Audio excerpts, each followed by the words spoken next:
আপনি কি এমন একটি বাংলা কিবোর্ড খুঁজছেন যেখানে স্টাইলিশ ফন্ট, ভয়েস টাইপিং সহ অনেক দরকারি ফিচার একসাথে পাবেন? তাহলে আজকের ভিডিওটি শেষ পর্যন্ত দেখুন। প্রথমে আপনার ফোনে থাকা প্লে স্টোর অ্যাপটা ওপেন করবেন। ওপেন করার পর উপরে সার্চে লিখে দেবেন দেশি বাংলা কিবোর্ড। লিখে সার্চ করে দেওয়ার পরে এই কিবোর্ডটা ইনস্টল করে নেবেন। ইনস্টল করা হলে ওপেনে ক্লিক করে দেবেন। তারপর নিচে দেখুন লেখা আছে সিলেক্ট কিবোর্ড, এখানে ক্লিক করে দেবেন। উপরে দেখুন লেখা আছে দেশি বাংলা কিবোর্ড, তার নিচে দেখুন লেখা আছে বাংলা, এখানে ক্লিক করে দেবেন। তারপর নিচে দেখুন লেখা আছে টার্ন অফ জিবোর্ড, অর্থাৎ আপনার ফোনে যদি আগে থেকেই কোনো কিবোর্ড অ্যাড করা থাকে তাহলে ওটা শো করবে। আমার জিবোর্ড অ্যাড করা আছে সেজন্য সেটা শো করতেছে, এটা অফ করে দেওয়ার জন্য ক্লিক করে দেবেন। তারপর দেশি বাংলা কিবোর্ডটা রেখে আর বাকিগুলো অফ করে দেবেন। তারপর এরকম একটা ইন্টারফেস শো করবে। তারপর মেসেজ করার অপশনে চলে আসবেন। মেসেজ করার অপশনে চলে আসলে আপনার কিবোর্ডটা অটোমেটিকভাবে অ্যাড হয়ে যাবে। আর যদি অ্যাড না হয় তাহলে স্পেসের উপর ক্লিক করে দেশি বাংলা কিবোর্ডটা অ্যাড করে নেবেন। আমারটা অটোমেটিকভাবে অ্যাড হয়ে গেছে।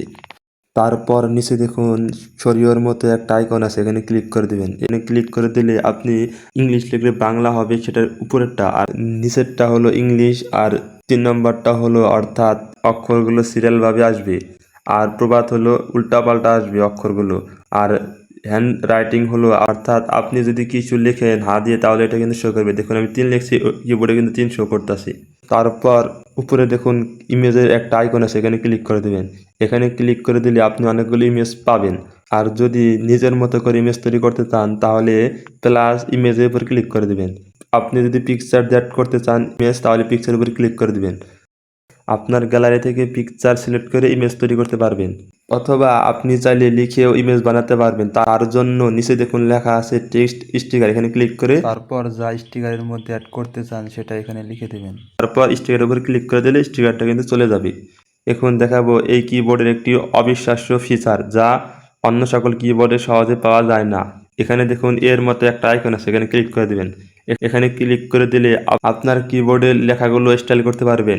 দেখুন এখানে কিন্তু অসংখ্য স্টাইল ফন্ট রয়েছে। দেখুন bold, italic, outline, capital, mono space, দেখুন অসংখ্য কিন্তু ফন্ট রয়েছে। আপনার যেটা পছন্দ সেটা সিলেক্ট করে এমনকি মেসেজও করতে পারবেন সেই ফন্টের উপর। দেখুন আমি কিন্তু মেসেজ করতে পারতেছি।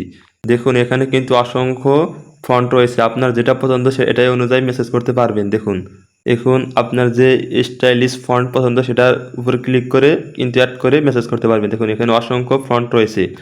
এমনকি আমরা অনেকেই আছি যা বাংলিশ লিখতে চাই কিন্তু বাংলিশ লিখতে পারি না, তাদের জন্য এই সেটিংটা। এখানে দেখুন ভয়েসের মতো একটা আইকন আছে, এখানে ক্লিক করে দিবেন। তারপর পারমিশন চাইতে পারে, পারমিশনটা দিয়ে দিবেন।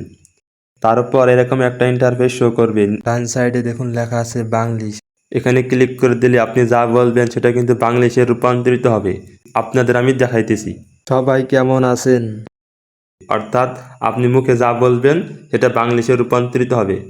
এছাড়াও এখানে অসংখ্য ইমোজি শো করবে, আপনারা চাইলে এগুলো ব্যবহার করতে পারেন। আজকের ভিডিওটা এ পর্যন্ত। যদি ভিডিওটা দেখে আপনার সামান্যটুকু উপকার হয়ে থাকে তাহলে একটি লাইক দিন, আর এরকম ভিডিও পেতে চ্যানেলটি সাবস্ক্রাইব করে পাশে থাকুন।